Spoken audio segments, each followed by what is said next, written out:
자, 그러면 여기서 이제 2부. 이제 약간 길어졌네. 자, 주식 배당 수익은 제가 강의를 하니까 이제 저거고, 자, 부동산 임대 수익이 있어요. 이게 참고적으로 제 자산 포트폴리오 기준으로 설명드린 거예요. 장원시 부동산 임대 수익 있어요. 저도 예전에 얘기했지만 제가 론을 좀 이렇게 상속받은 론이 있는데 거기서 한 1년 월이 아니고 이게 월로 따지면 한 40 몇만 원 정도 나와요. 그러니까 저도 월세잖아요. 참고적으로 제가 요 지금 이쪽은 사무실이고 저기는 제 집인데 여기가 50만 원짜리예요 월세가. 그러니까 월세가 더 나가네. 이게 제가 어떻게 보면 이게 임대 수익자라고만 돼.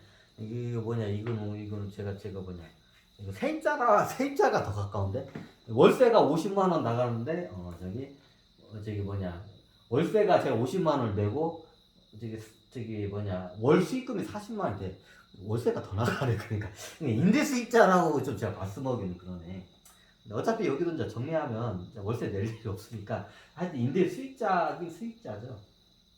그리고 예전에 제가 사무실 하나 해가지고 월세가 30만 원 정도 나왔었어요. 그럼 그때 그걸 처분 안 했으면 한 월세로 따면 저기 얼마 좀 그게 안 되는구나. 그때는 저기 뭐냐 그 논으로 해서 얼마 안 나왔구나. 요즘은 이제 저기 좀 이게 올라서 좀 나오지만 하여튼 그래요. 근데 저 같은 경우에는 월세로 따지면 한 40만 원 돈 정도가 나와요. 평균. 이게 좀 왔다 갔다 하기 때문에 쌀값에 따라서 이게 매수금액이 왔다 갔다 하기 때문에 40만 원 정도 나와요. 그리고 앞으로 저도 이게 봤을 때 지금 부동산 쪽으로도 이제 좀 관심을 갖고 있고요. 그리고 예전에 사무실 한번 저기 해서 임대 수익을 냈던 적이 뭐 이렇게 투자를 해서 냈던 적이 있고 이제 지금 팔아가지고 이제 임대 수익이 이제 안 나와요. 이제 그런 게 있고 이제 저 같은 경우에는 여러분 같은 경우도 이거를 갖다가 제가 부동산에 대해서는 좀 약간 깊게 이게 좀 깊지가 않기 때문에 제가 뭐 어디다 투자라고 제가 말씀을 못 드려요.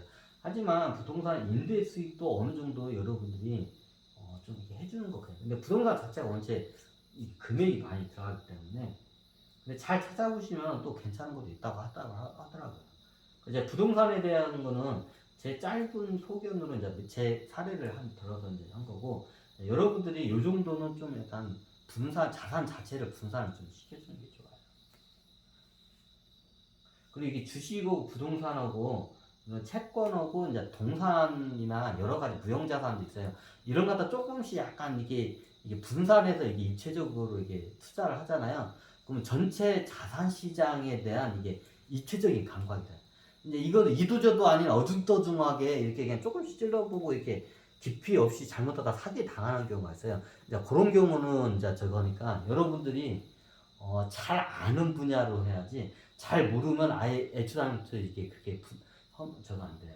처음에는 한쪽에 만약 여러분들이 주식이 잘 모르면 부동산부터 한다면 부동산에서 먼저 한번 어느 정도 이게 되게 깊게 이게 거의 전문가 수준으로 이게 재테크 전문가 수준으로 되면 그 다음으로 하나씩 넓혀가는 게 좋아요. 왜냐하면 한 분야에 한번 이게 자산 쪽에서 한쪽을 깊게 딱 내 전문가가 되잖아요. 그럼 다른 거를 이게 공부할 때 쉽게 그냥 공부가 돼요. 비슷비슷하기 때문에 어차피 자산 투자하는 것들이. 그리고 전문가들의 좀 약간 조언도 하는데 그 전문가들도 이게 잘못했다 사기꾼 당할 수가 있기 때문에 이런 그런 사람 보는 안목도 한쪽을 깊게 하면 기본적으로 다 생겨요. 이게 돈만 있다고 자산 포트폴리오도 쉽게 짤 수 있는 건 아니에요.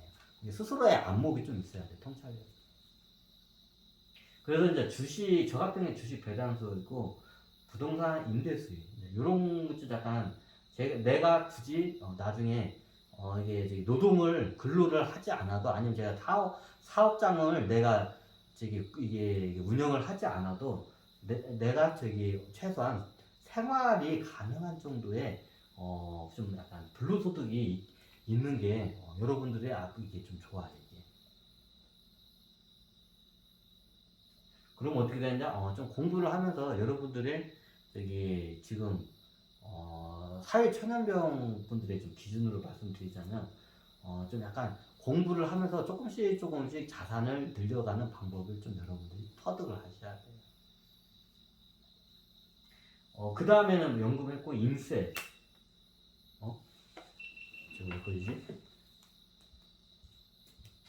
그 다음에는 인세.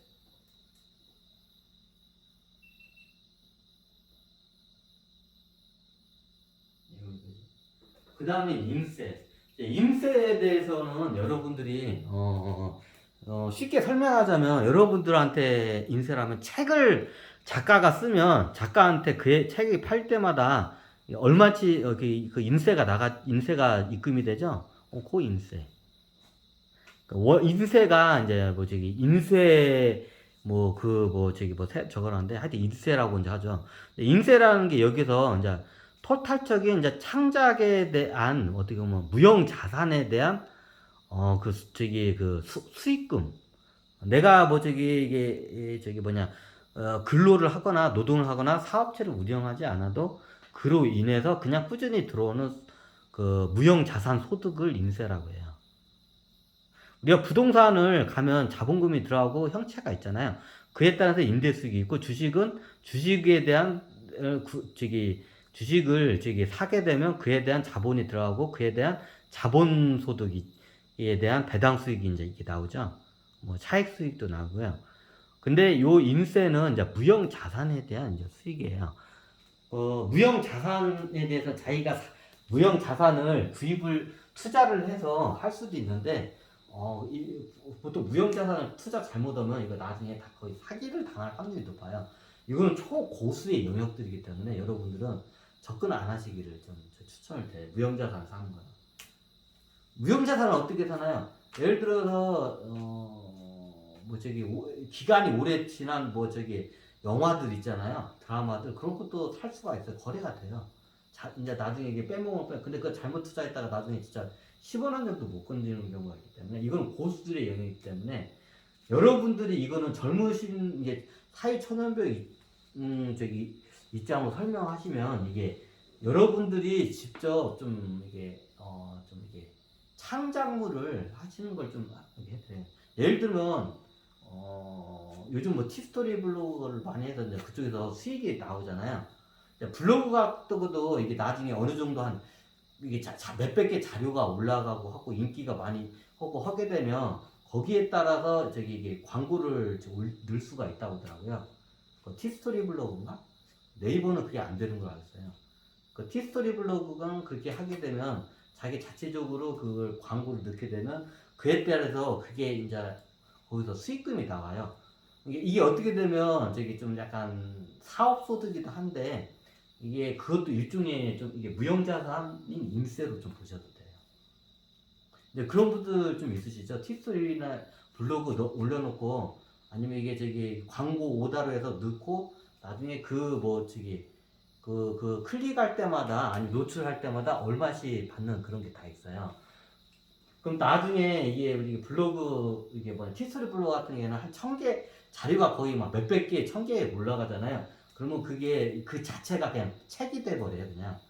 그럼 거기에서 수익이 발생하는 경우가 있다고 하더라고요. 저도 티스토리 블로그를 했는데, 10원, 입금이 좀 들어오긴 들어왔어요. 했는데, 근데 너무 적어서, 한 달에, 10원도 안 들어와요. 몇 번. 근데 들어오긴 들어와요. 근데 그렇게 해서 성공한 사례가 있긴 있어요. 근데 앞으로 이제 무형자산 같은 게 굉장히 이게 이 시장이 폭발하는 시기가 이제 와요. 메타버스 시장 전에 한번 와요. 그걸 옛날 파워블로그라고도 하죠. 근데 파워블로그는 우리나라 네이버가 다 쥐고 있기 때문에 네이버 쪽으로 해서 수익을 내기가 굉장히 힘들어요. 거기는 네이버가 다 먹게끔 약관이 돼 있기 때문에 네이버 쪽으로는 제가 추천을 안 드리고 티스토리 블로그 쪽을 추천을 드려요. 근데 네이버 블로그는 컨텐츠가 좋으면 이게 성장이 빠른데, 티스토리 블로그는 성장이 느려요. 그럼 어떻게 되냐? 내 작가의 브랜드 가치성이 올라가야 돼요.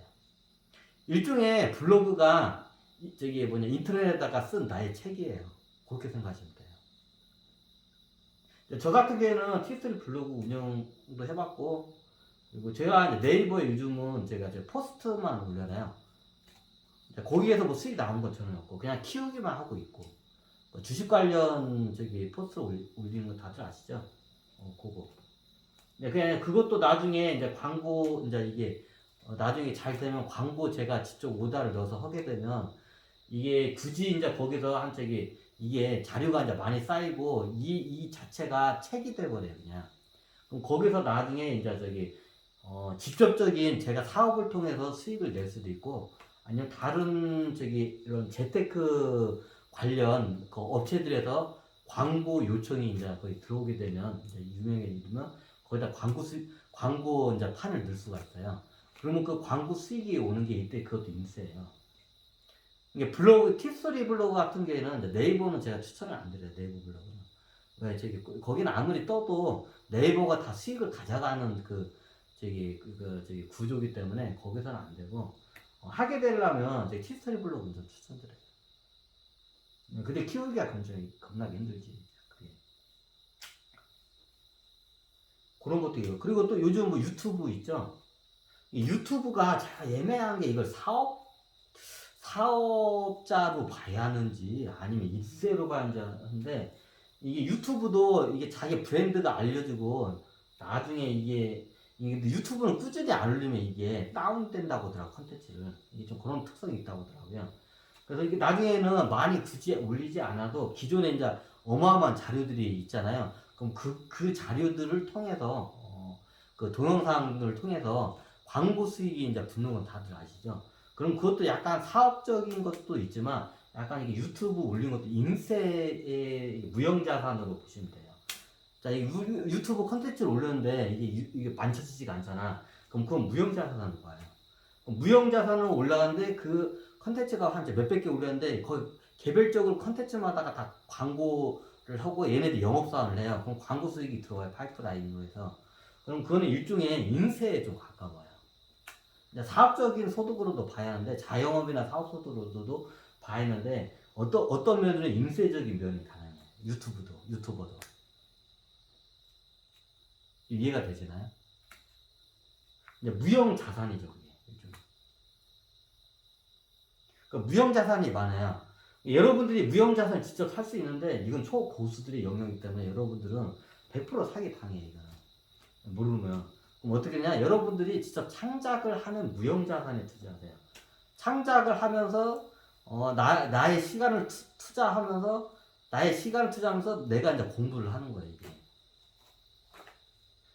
뭐 제가 이제 저기 뭐 파워 블로그나 저기 유튜버 대표적인 사례가 있죠. 이런 사람들도 무형 자산을 갖고 있는 거예요. 인세예요. 나온 광고 수익 나오는 것도 있겠죠. 이제 저도 지금 유튜브 채널 5개 운영하는데 10원 한 장 들어온 건 없습니다. 저도 참고적으로. 이게 이것도 일종의 인세예요. 여러분들 특히 젊으신 분 보통 20대면 창작할 때 보통 30대가 되면 자기의 그 부자의 전문성도 있고 아니면 좀 뭔가 이게 좀 틀린 이게 나올 수 있는 게 있어요. 그러면 그때 이게 창작물로 해서 이게 좀 투자 뛴다고 자기 시간을 통해서 뛴다고 이런 거 해보시면 돼요. 그리고 세 번째 이제 제 경우를 설명드려요. 저는 티스토리 블로그도 운영했고 네이버 카페 형식으로도 운영했고 뭐 지금 포스터도 운영했고 요거는 저기 그 게시글형 컨텐츠예요. 제가 운영한 거요. 제가 지금 뭐 네이버 한만 카페 운영하고 있고 티스토리 블로그는 지금 이게 휴면 상태고 하여튼 이게 이것도 운영해봤고 네이버 포스트 이 3개를 운영해요.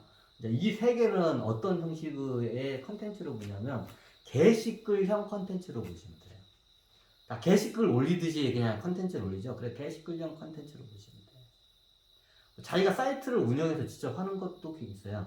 근데 이게 좀 약간 키우기가 힘들어요. 그런 것들은. 근데 이 3가지를 추천을 드려요. 만약에 저 같은 경우에 3가지를 해봤고. 그리고 이제 이게 영상은 뭐 많이 있죠. 요즘 뭐 유튜버가 뭐 당연히 기본이고 다음으로 뜨는 게 이제 저기 틱톡인데 거기서는 광고 수익 안 나오죠. 하여튼 이게 유튜버고 영상 관련 이제 크리에이터들한테 이제 광고 수익이 또 이제 이게 틱톡도 어느 정도 되면 애들이 광고 수익이 나올 거예요. 아니 그 인스타그래머가 막 페이스북 제가 봤을 때는 거기에서는 광고 수익 나오기 힘들어요. 거기 가서 이제 영업을 할 수 있는데 영업을 하게 되면 좀 이런 말은 그런데 걔네들이 약간 폐쇄적이라서 좀 약간 이기적이에요. 인스타그램, 페이스북 이쪽이. 그래서 거기는 제가 좀 추천을 잘 안 드려요.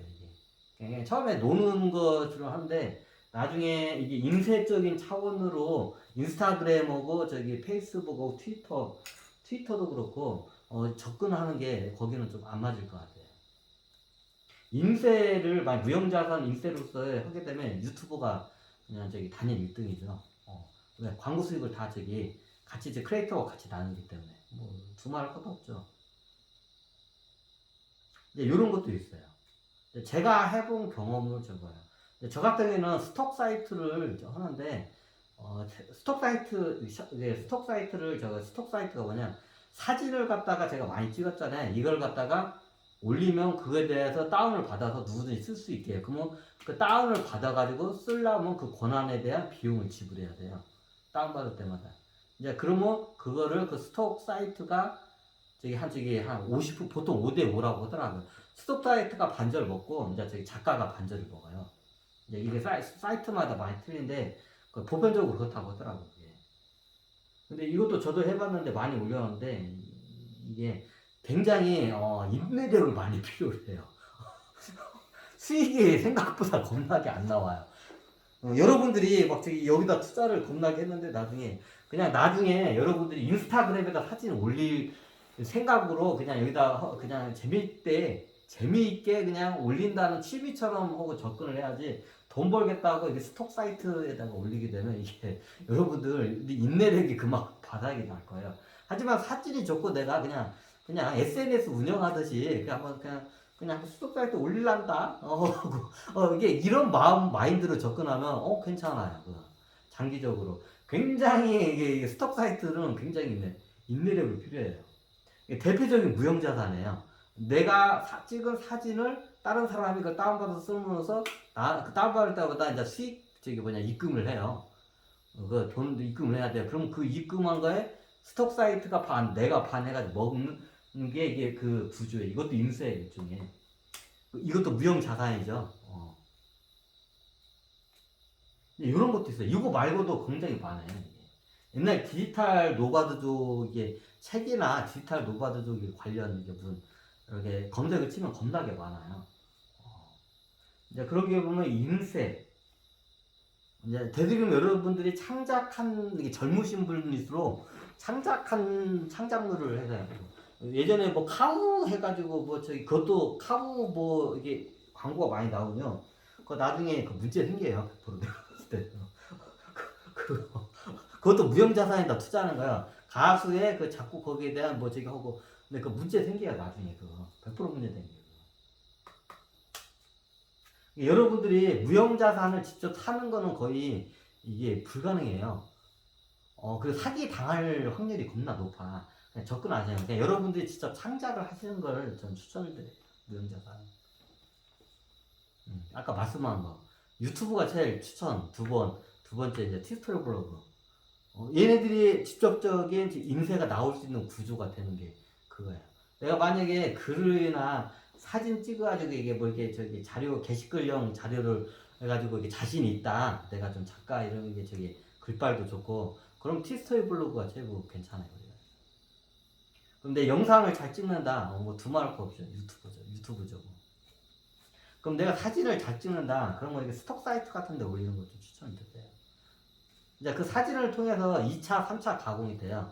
사진을 통해서 영상을 만들어서 할 수도 있고요. 그리고 사진을 통해서 이런 저기 게시판형, 블로그 같은 데를 같이 이렇게 소스용으로 넣을 수도 있고요. 그거는 여러분들이 제가 한 방식도 있고, 하여튼 성공한 사진은 아니지만, 이제 그런 경우도 있어요. 자, 대표적으로 제가 좀 투자하고 있는 제 자산 포트폴리오 얘기예요. 기본 구성이. 뭐 인쇄는 제가 뭐 컨텐츠를 겁나게 많이 올리기 때문에 지금 수익 구조가 나오긴 나와요. 근데 거의 이게 수익이 금을 말하기 민망할 정도로 이게 수익이 거의 발생을 안 해요. 유튜브에서는 일단 땡전 한 편 안 나오고 옛날 제 블로그 티스토리 블로그에서 조금 나오다가 한 달에 10원도 안 나와. 그리고 저기 유튜브래.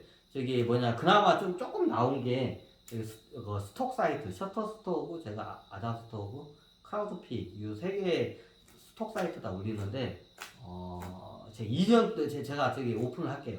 2년 동안 제가 2020년 5월 달부터 제가 올리기 시작한 것 같아. 2020년 5월 달부터. 근데 지금 딱 2년 하고 지금 3개월 됐어요. 지금 8월 달이니까. 2년 하고 3개월 됐는데 2년 3개월 동안 제가 한 번도 저기 입금을 안 했어요. 그대로 다 쌓여 있어요. 수익금이. 지금 셔터스톡에서는 얼마나 이게 수익금이 안 되면 제가 한 저기 거의 평균 3,000장 다 거의 그 정도 올릴 것 같아. 한 사이트당 3,000장씩 올려 있는데 셔터스톡에서 우리나라 돈으로 10,000원이 좀 넘어요. 한 달에 아니요. 2년 3개월 동안 2년 3개월 동안 수익금이 10,000원이 좀 넘어요. 제가 인내력을 초월을 한다는 게 이 말이에요. 수익금은 그나마 다른 유튜브나 다른 제 네이버 카페 포스트 티스토리 블로그에서는 거의 안 나왔어요. 수익금이 거의 없는데 그나마 이게 많이 나온 거야. 저기 셔터스톡이라는 사이트에서 거의 3,000장까지 올렸는데 10,000원이 조금 넘는 걸로 알고 있고 그 다음에 아다스톡이라고 있어요. 그것도 저 국제인데 그게 아마 6,000원 정도 되는 10,000원도 안 돼. 거기는 6,000원. 얼마나 2년 3개월 약 2년 가까이 그걸 올렸어요.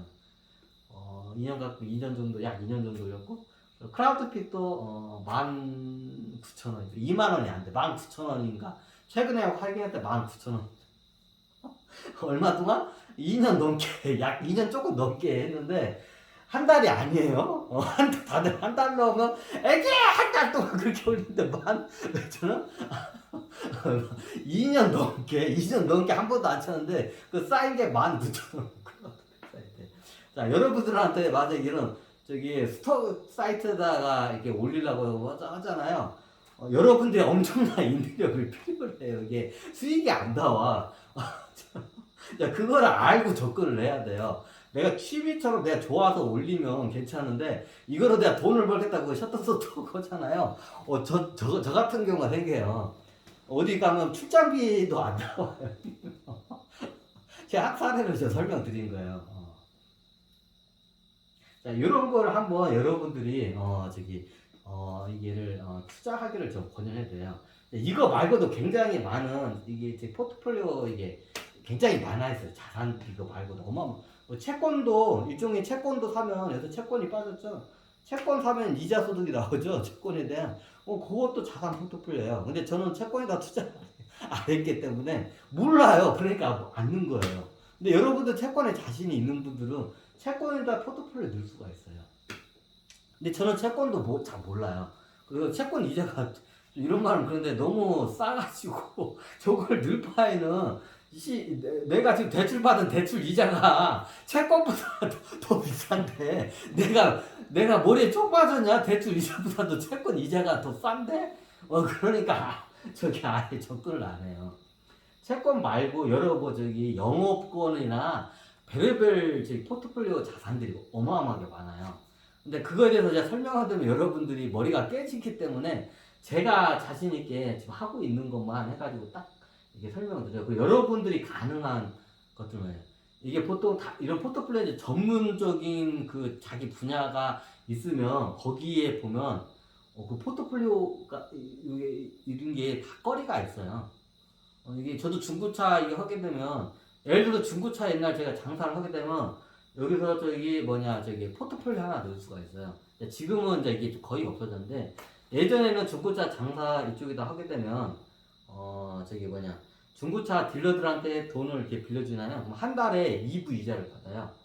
2부 이자냐 얼마냐면 자 1,000만 원을 빌려주잖아요. 그러면 한 달에 매달 20만 원씩 이자 소득이 나와요. 이것도 일종의 자산 포트폴리오 들어갈 수가 있어요. 근데 나중에 딜러가 먹고 톡 껴버리면 빌려줬는데 얘가 야밤도주를 하면 원금을 다 이제 말릴 수가 있어요. 위험 부담이 겁나게 크죠. 그래서 저는 거기다 투자를 안 했어요. 왜 위험 부담이 겁나게 크대. 옛날에 제가 한번 거기다 진짜 할까 말까 생각했는데 이 아무리 봐도 위험 부담이 있더. 딜러가 저기 야밤 도주 이게 빌려줬는데 야밤 도주하면 저걸 어떻게 때려잡을 수도 없고 뭐 이자는 뭐고 원금을 다 띄는 상황이 발생하기 때문에 그런 게요. 근데 이게 중고차 딜러를 한 분들은 나중에 중고차 그만두고 그걸 이제 자동차 이게 꽁시돈이라고 해요. 꽁시돈 대주면서 그러니까 저기 돈은 있고 이제 저기 여기 그런 분들 계세요. 돈을 많이 벌어서 자기 또 중고차 시장에서 그러면 이게 자기 이게 젊은 이게 올라온 이게 저기 뭐냐 이게 젊은 저기 직원 저기 젊은 딜러들 중에 돈은 없는데 장사를 하고 싶은데 돈이 없어. 그러면 거의 꽁지토를 받아요. 그게 이제 2부 이자 이게 기본적으로 중고차 시장에서 통용을 드는 게 2부 이자예요. 그러면 자기는 이게 저기 그냥 이게 신용이 있고 이게 저거 딱 잘 알고 자기가 신용이 있으니까 이게 딱 이게 빌려줘요. 그러면 보통 뭐 저기 딜러 한 명한테 뭐 많게는 1억도 빌려주고 5천만 원 빌려줘요. 한 딜러한테 보통 이제 그런 분들 계세요. 한 1억 정도 빌려주고 1억 빌려주면 한 달에 200만 원에 저기 불로소득이 생겨요. 이거는 세금도 안 내. 참고적으로. 우리가 은행 가면 세금을 겁나게 많이 떼잖아요. 불로소득. 근데 중고차 예를 들어서 제 경우를 설명드릴게요. 여러분들도 보면 그런 저기 포트폴리오 중에 여러분 전문 분야에서 넣을 수 있는 게 분명히 있어요. 중고차 딜러 같은 경우에는 요즘은 저기 어떤 분들이 있냐면 중고차로 돈을 많이 벌어서 이게 돈은 있어. 그럼 어떻게 하냐? 이 돈이 있는데 저기 내가 장사를 안 해. 그럼 어떻게 하냐? 중고차 딜러들한테 자기가 잘 믿을 만한 딜러들한테 젊은 딜러들한테 보통 빌려줘요. 많게는 막 1억도 빌려주고 적게는 한 뭐 보통 뭐 저기 한 2, 3천? 2, 3천. 많게는 1억. 보통 그 정도 이게 빌려줘요. 나중에 좀 이게 신용이 높으면 이제 그렇게 빌려줘. 그럼 예를 들어 1억을 빌려주면 매달마다 200만 원씩 이게 이자 소득이 생겨요. 이건 세금도 안 내. 참고적으로. 세금도 안 떼가 이거는 100% 그냥 저거야. 한 달에 200만 원씩 따박따박해. 그리고 이제 저기 그렇게 여러 딜러들한테 깔아놓고 한 예를 들면 내가 한 5억을 깔았어. 그런 분들이 계세요. 좀 5억 정도 돈이 많아서 5억을 깔아놨어.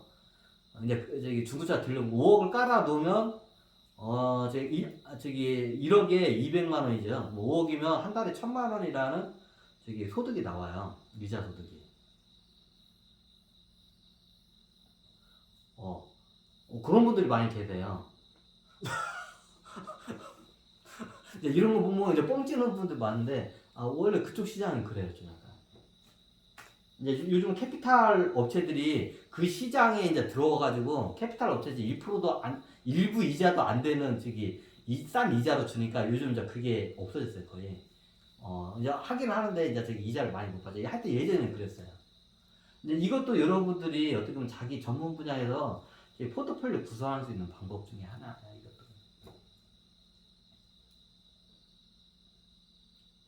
이것도. 한 5억 깔아놓고 한 달에 1000만 원씩 세금도 안 떼. 이거는 어디 추적도 못 하니까 세금도 못 떼. 이거는 이거 못 떼. 은행에다 우리가 맡기면 이자도 얼마 안 나오잖아. 1000만 원 맡겨봤자 한 달에 1000만 원 맡겨봤자 한 저기 요즘 한 2만 원 나오나요? 2만 원도 안 나오죠? 그럼 거기서 또 세금을 또 떼가. 그러면 더 안 나오잖아요. 근데 요거는 세금도 안 떼가. 왜냐 그러면 자기 이게 전문 분야 이쪽에 있으면 이런 것들이 있어요. 이제 저 중고차 쪽에 보면 이런 거 이게 자기 영업권 가지고도 이게 저기 어떤 경우도 있냐면 이게 중고차 시장은 이게 차버리셨다 보면 이게 떠방들 있잖아요. 그럼 다 자기 구역 자리가 있어요.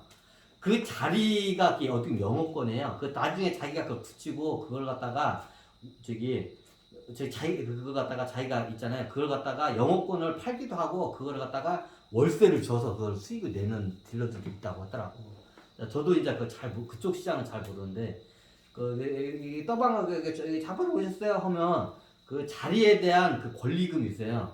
일종의 우리가 저기 부동산 하면 상가 같은 권리금 바닥세가 이제 권리금이랑 이제 똑같아요. 권리금이라는 게 있어가지고 그러면 나중에 그걸 갖다가 이제 빌려줘요. 자기 자리를. 그러면 그에 대한 월 얼마씩 이제 월세를 받아요. 그거에 대해서. 그 사람 그거 살 때 뭐 권리금 그런 거 없어요. 그 사람 살 때 자기가 그냥 거기 깔고 뭉개 안 주고 그냥 어차피 나라 땅이야. 길이 어떻게 지 땅이 될 수 있어. 길에서 잘못하셨어요 이러는데 그 길 자체가 자기 땅이 될 수가 없잖아. 근데 내가 오랫동안 하니까 이거에 대한 바닥에 대한 이제 권리가 이제 생긴 거야. 아무도 이제 그 자리를 못 건드려. 거기서 이제 사고리 싸우면 이제 칼 날라가 이제 그쪽 시장에서는. 너 죽고 나 사는 거야 이제. 근데 이제 나중에 그런 자리를 갖다가 이게 다른 딜러들한테 이걸 빌려준다고 하더라고. 나라 땅이야. 길이 지 땅이 아니잖아. 나라 땅이잖아. 그 길이 자기 거야. 근데 권리금이야. 권리금이 있어. 이제 나중에 살라고 하면 그 권리금을 이렇게 주고 산다고 하더라고요. 그럼 나중에 권리금은 아니고 자기가 그냥 그 임대를 줘. 그럼 그것도 일종의 무형자산이에요. 일단 이거를 영업권이라고 이제 그걸 해요. 이게 유식한 말로 하면 영업권이야. 씨발 무슨 깡패들도 아니고 그게 무슨 영업권이냐. 그게 일종의 영업권이에요. 이걸 받았대. 그렇게 해가지고 무형자산을 만들어내는 사람들도 있어요. 중고차 시장에서. 별의별 무형자산 중에 별의별 그거에 대해서 길 위가 나라 땅이야. 거기서 이제 떠방하는 거야. 참으셨어요. 근데 여기서 떠방을 할 수 있는 거는 내가 권리를 갖고 있어. 저기 딜러가. 그럼 어떻게 되냐? 나중에 걔가 그걸 월세 받고 따르면서 장사해라. 너 월세 얼마 받고 아니면 이 자리에서 차 팔 때마다 얼마씩 나한테 저기 입금해라. 이제 이런 식으로 여러 가지 조건이 있어요. 차 한 대 팔 때만 얼마 아니면 그냥 월 얼마를 월세식으로 입금해라. 그러면 이게 유형 자산이 아니에요. 길이 부동산이 그 길이 나라 땅이지 지 땅 아니잖아. 근데 지가 거기서 월세를 뽑아 먹어요. 이제 그걸 유식한 말로 말하면 그거를 영업권이 유식한 말로 하면 영업할 수 있는 권한. 그러니까 영업권이에요. 그것도 일종의 무형자산이에요. 그 무형자산에서 어떻게 인세가 나와요. 따박따박 인세야. 차 한 대 팔려봤다 인세가 나오기도 하고, 계약을 어떻게 틀리지? 아니, 월 계약 땅도 월 가격이 꽤 많이 나와요. 뭐 100만 원 이하짜리는 없을 거야. 100만 원 넘게 나와요. 이게 좋은 자리는. 이게 상가 같은 데는 그런 데가 많아. 이게 유동인과 많고 하여튼 비슷하죠. 이게 원래 저기 노점상에도 그 바닥세 자리가 있어요. 원래 거기도 비슷해요. 거기서 이제 자기가 바닥세를 붙이면 나중에 그 자리를 그 권리금 바닥금을 돈 주고 팔거나 아니면 다른 사람한테 그걸 갖다가 월세를 줘요. 그 노점상들이. 그 노점상도 그게 있어요. 노점상들. 예전에 전북대 앞에인가 지금 그걸 싹 정리해가지고 없었는데 거기 바닥세가 전부 옛날 번조 때 그 대학로 후문인데 지금 없어졌어요. 예전에 수레로 해가지고 이렇게 물건 팔잖아요. 거기가 바닥세가 좋은 자리가 막 2억 3억이었어. 1억이 넘는다 해서 최하. A급 자리는 2억 3억이라 했어요. 권리금이. 그게 다 건달들이 그걸 관리를 한다고 하더라고요. 그 건달들이 팔고. 그럼 그것도 일종의 영업권에 대한 영업권이에요. 그럼 그것도 무형자산이에요. 일종의. 여러분들 쉽게 볼 수 있는 건 옛날 노점상 그런 게 많아 이게.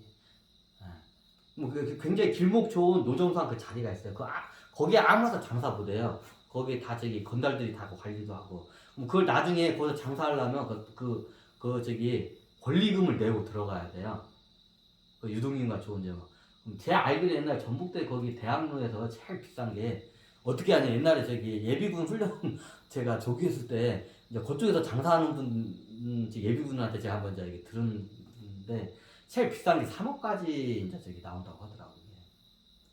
그 권리금이 이만한 그 수에 딱 한 칸 들어갈 수 있는 그 자리가 3억까지도 들어가요. 그럼 나중에 얘가 그걸 갖다가 장사 않고 다른 걸 한다고 하잖아요. 그러면 이걸 갖다 팔지 않고 다른 사람 장사하고 월세를 받아요. 그걸 권리금 받고 팔 수도 있는데 월세도 받아요. 자, 이것도 일종의 무형자산이에요. 일종의 영업권이라고 해요. 이걸 갖다 유식한 말로 영업권이라고 해요.